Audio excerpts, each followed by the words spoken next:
स्वागत है आपका हमारे YouTube चैनल अलख निरंजन महाकाल पर। आज हम आपके लिए ला रहे हैं फागुन मास में पड़ने वाली कृष्ण पक्ष की विजया एकादशी की कथा के बारे में।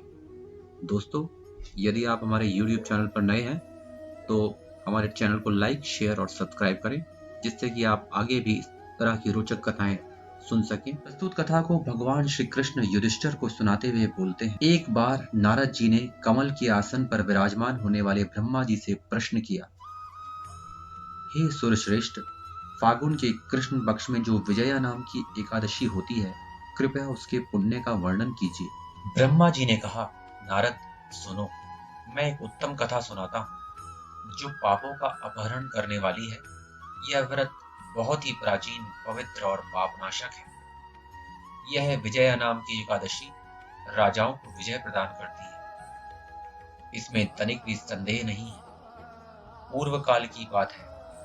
भगवान श्री रामचंद्र जी 14 वर्षों के लिए वन में गए और वहां पंचवटी में सीता तथा लक्ष्मण के साथ रहने लगे। वहां रहते समय रावण ने चपलतावश विजयात्मा श्री राम की तपस्विनी पत्नी सीता को हर लिया।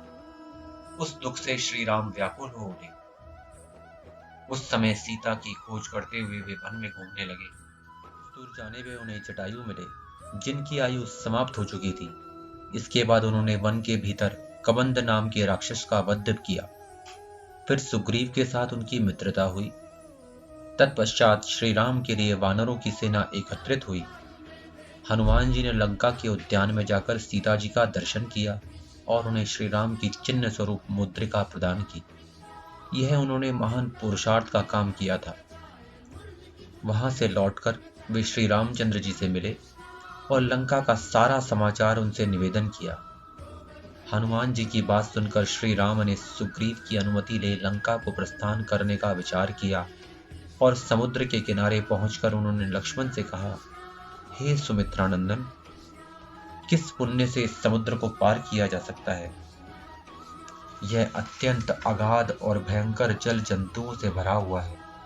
मुझे ऐसा कोई उपाय नहीं दिखाई देता जिससे इसको सुगमता से पार किया जा सके।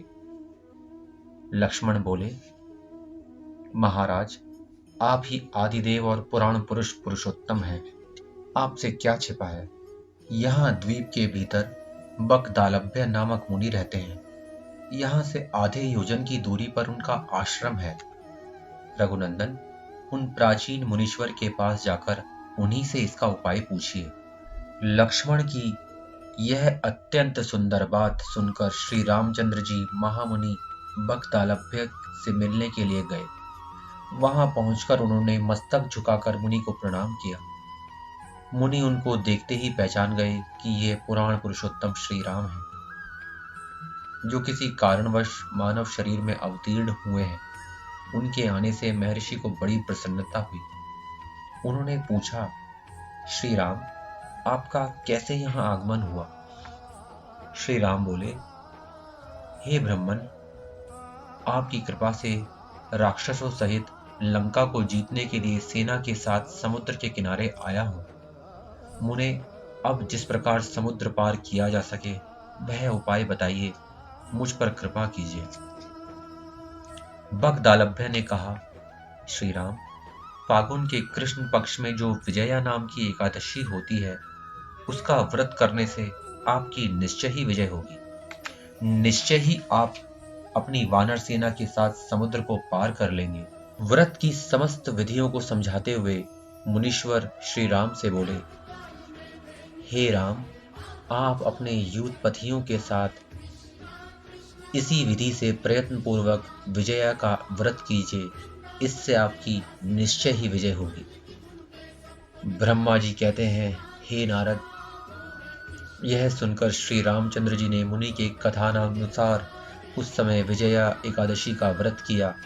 उस व्रत के करने से श्री रामचंद्र जी विजयी हुए और उन्होंने संग्राम में रावण को मारा, लंका पर विजय पाई और सीता को प्राप्त किया। हे पुत्र, जो मनुष्य इस विधि से व्रत करते हैं उन्हें इस लोक में विजय प्राप्त होती है और उनका परलोक में भी अक्षय बना रहता है। भगवान श्री कृष्ण कहते हैं, युधिष्ठिर, इस कारण विजया का व्रत करना चाहिए।